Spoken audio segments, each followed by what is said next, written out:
Assalamualaikum warahmatullahi wabarakatuh. Saya Ahmad Tersaldi, kelas PAI 5C akan memaparkan materi tentang teknis pengelolaan nilai. Penilaian kompetensi pengetahuan. Penilaian kompetensi pengetahuan atau kognitif adalah penilaian yang dilakukan guru untuk mengukur tingkat pencapaian atau penguasaan peserta didik dalam aspek pengetahuan yang meliputi ingatan atau hafalan, pemahaman, penerapan atau aplikasi, analisis, sintesis, dan evaluasi.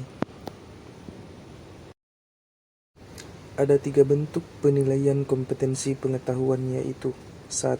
Instrumen tes tulis berupa soal pilihan ganda, isian, jawaban singkat, benar salah, menjodohkan, dan uraian. Instrumen uraian dilengkapi pedoman penskoran. Yang kedua, instrumen tes lisan berupa daftar pertanyaan. Yang ketiga, instrumen penugasan berupa pekerjaan rumah dan atau proyek yang dikerjakan secara individu atau kelompok sesuai dengan karakteristik tugas. Penilaian keterampilan. Penilaian aspek keterampilan adalah penilaian yang dilakukan untuk mengetahui kemampuan siswa dalam menerapkan pengetahuannya untuk melakukan tugas tertentu dalam berbagai konteks sesuai dengan indikator pencapaian kompetensi.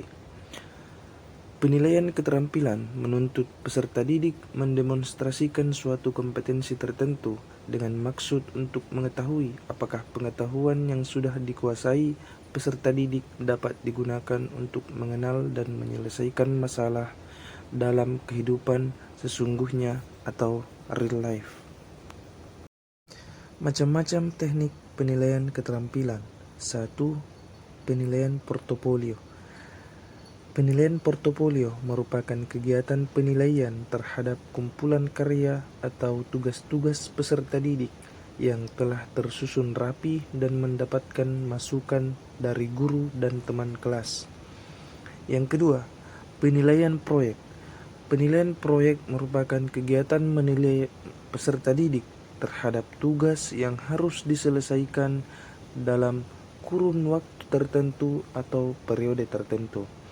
Tugas proyek dapat berupa investigasi secara sistematis seperti perencanaan, pengumpulan data, pengorganisasian, pengolahan, dan penyajian data atas pokok bahasan tertentu yang berhubungan dengan lingkungan sekitar. Yang ketiga, penilaian praktik. Penilaian praktik menuntut siswa menunjukkan keterampilannya melakukan sesuatu aktivitas sesuai dengan kompetensi pada mata pelajaran tertentu. Seperti pada pelajaran olahraga, siswa diminta mempraktikkan suatu gerakan. Pada penilaian ini lebih mengedepankan aspek kualitas proses dalam menyelesaikan suatu kegiatan atau tugas. Yang selanjutnya, penilaian sikap. Penilaian sikap adalah kegiatan untuk mengetahui kecenderungan perilaku spiritual dan sosial siswa peserta didik dalam kehidupan sehari-hari, baik di dalam dan di luar kelas, sebagai hasil pendidikan. Penilaian sikap memiliki karakteristik yang berbeda dengan penilaian pengetahuan dan keterampilan, sehingga teknik penilaian yang digunakan juga berbeda. Dalam hal ini, penilaian sikap ditujukan untuk mengetahui pencapaian dan melakukan pembinaan dan pembentukan perilaku siswa peserta didik sesuai butir-butir nilai sikap yang tertera pada sikap. Kemudian yang selanjutnya, teknik penilaian sikap.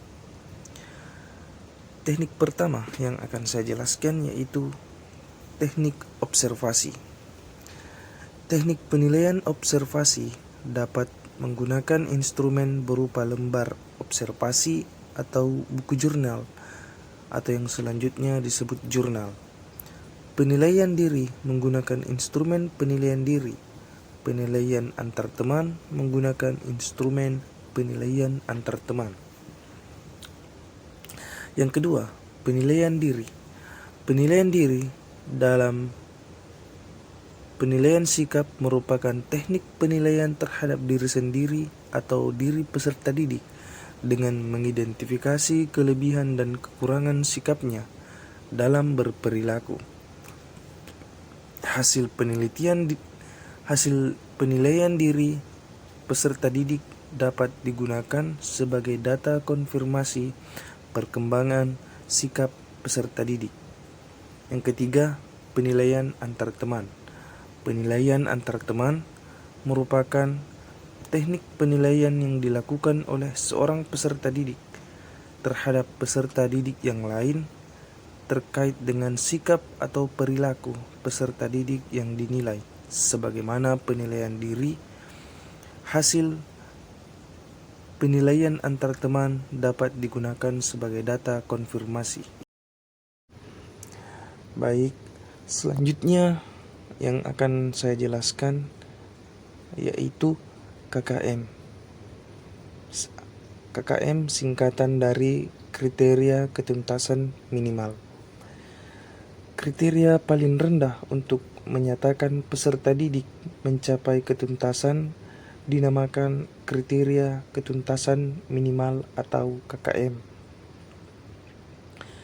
Menentukan ketuntasan belajar peserta didik jika diperoleh hasil rata-rata kurang memuaskan. KKM harus ditetapkan sebelum awal tahun ajaran dimulai. Seberapapun besarnya jumlah peserta didik yang melampaui batas ketuntasan minimal tidak mengubah keputusan pendidik dalam menyatakan lulus dan tidak lulus pembelajaran. Acuan kriteria tidak diubah secara serta-merta karena hasil empirik penilaian. Pada acuan norma, kurva normal sering digunakan untuk menentukan ketuntasan belajar peserta didik. Jika diperoleh hasil rata-rata dari peserta didik kurang memuaskan. Selanjutnya, materi terakhir dari teknis pengelolaan nilai, yaitu fungsi KKM. Fungsi KKM sendiri terbagi menjadi 5. Yang pertama, KKM sebagai acuan guru dalam menilai kompetensi peserta didik sesuai KD mata pelajaran yang diikuti.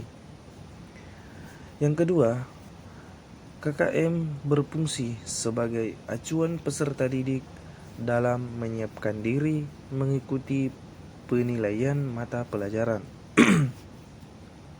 Yang ketiga, KKM berfungsi sebagai bagian dari komponen dalam melakukan evaluasi program pembelajaran di sekolah.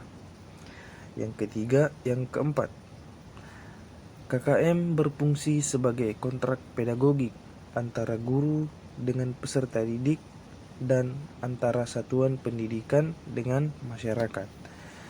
Fungsi yang kelima, KKM sebagai target satuan pendidikan dalam mencapai kompetensi tiap mata pelajaran.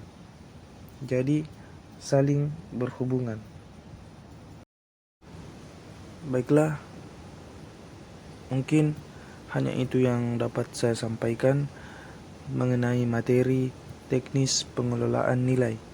Materi ini diambil dari kelompok 7 sebagai bahan untuk kegiatan final mata kuliah teknik evaluasi pendidikan.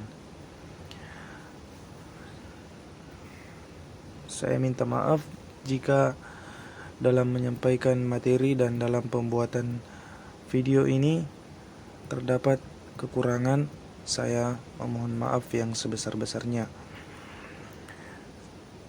Dan video ini dapat disaksikan di channel YouTube yang akan saya posting atas nama Ahmad Tersaldi. Billahi fisabilil haq, fastabiqul khairat. Assalamualaikum warahmatullahi wabarakatuh.